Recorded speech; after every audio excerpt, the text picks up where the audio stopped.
Chantilly. Son château, son musée Condé, ses grandes écuries, son hippodrome, sa forêt et bien sûr, la crème. On pense tout connaître de Chantilly. Mais Chantilly, c'est aussi une ville discrètement adossée à un château. Une ville née de la volonté des princes, puis façonnée par le sport hippique. Nous allons vous conter l'histoire riche et fascinante de cette ville princière devenue capitale du cheval. Une forêt, une rivière, la Nonette, traversant une vallée marécageuse, un plateau recouvert de pâtures et de terres cultivées, tel est le cadre où va naître Chantilly entre Île-de-France et Picardie. À l'origine, le nom Chantilly désigne une forêt. Puis à partir du XIe siècle, un domaine seigneurial avec un premier château, mais sans ville ni paroisse. Seuls 4 petits hameaux rassemblent la population gravitant autour du château.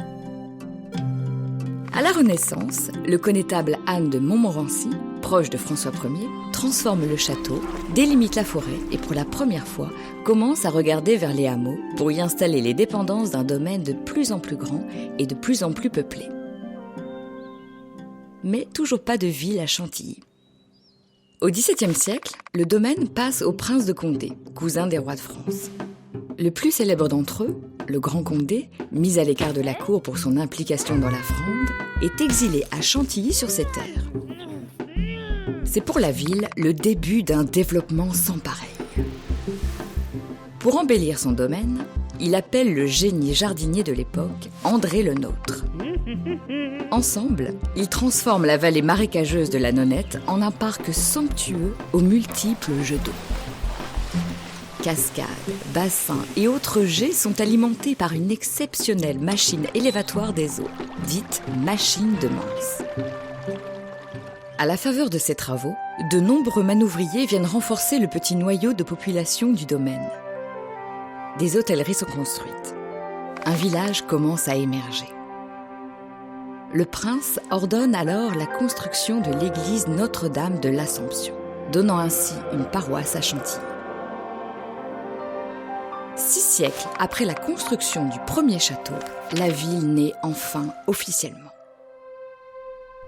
Le développement de la ville s'accentue au XVIIIe siècle. Le prince de Condé planifie le développement urbain de Chantilly. Côté château, il fait édifier les grandes écuries, temples du cheval et de la chasse. Côté ville, il ordonne la construction des maisons des officiers.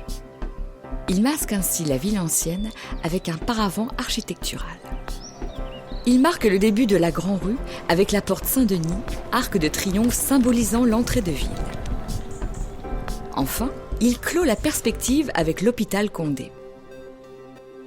La ville a désormais sa structure, une ville-rue à l'urbanisme maîtrisé et aéré. Chantilly prospère tout au long du siècle grâce à 2 artisanats favorisés par les princes, la dentelle et la porcelaine. La Révolution française marque à Chantilly un tournant historique et urbain. Dès 1789, les Condé quittent la France. Le domaine est abandonné au pillage, puis morcelé. Le château est vendu et la plus grande partie est démolie pour récupérer les matériaux de construction. La partie ouest du parc est lotie et vendue, libérant ainsi un vaste espace pour la construction d'un nouveau quartier. Au début du XIXe siècle, une courte expérience pré-industrielle sur les bords des canaux permet à Chantilly de survivre. Mais son avenir économique est ailleurs, en plein cœur de ville, sur la pelouse. En 1833, à l'occasion d'une course improvisée entre gentilshommes revenant d'une partie de chasse, on constate les grandes qualités du terrain. Superficie, souplesse et élasticité. La famille d'Orléans, héritière des Condé, met alors immédiatement la pelouse de Chantilly à disposition pour y créer un hippodrome.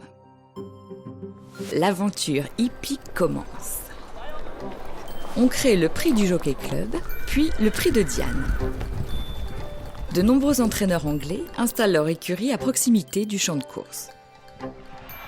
Acquérant très vite une grande réputation, l'hippodrome attire une population nombreuse venue de Paris pour profiter du bon air cantilien. Commerces et hôtels de standing fleurissent. l'arrivée du train met la ville à 45 minutes de Paris. Autour de la gare naît un quartier de résidences secondaires. L'avenue de la Gare se construit, large et aérée.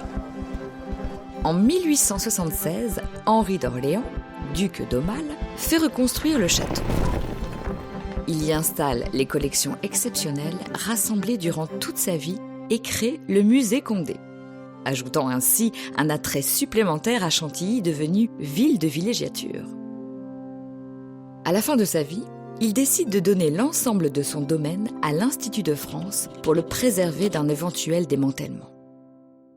À la fin du siècle, Chantilly est au maximum de ses capacités d'accueil pour les écuries. En bordure de forêt et des terrains d'entraînement, on crée le quartier du Bois-Saint-Denis, quartier hippique de Chantilly. À l'aube du XXe siècle, Chantilly est une ville prospère. Après un début de siècle troublé par les 2 guerres mondiales, la ville connaît une 3e phase d'expansion.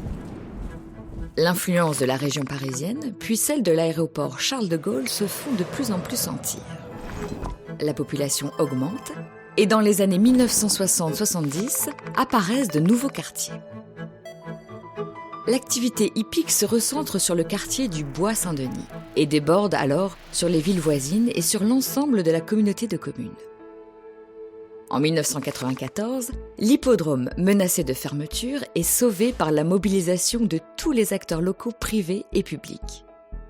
Rénové et modernisé, il accueille aujourd'hui plus de 40 jours de courses par an, dont les prestigieux Prix de Diane et Prix du Jockey Club. Le centre d'entraînement France Gallo est quant à lui le plus grand du monde, avec 1900 hectares et près de 3000 pur-sang.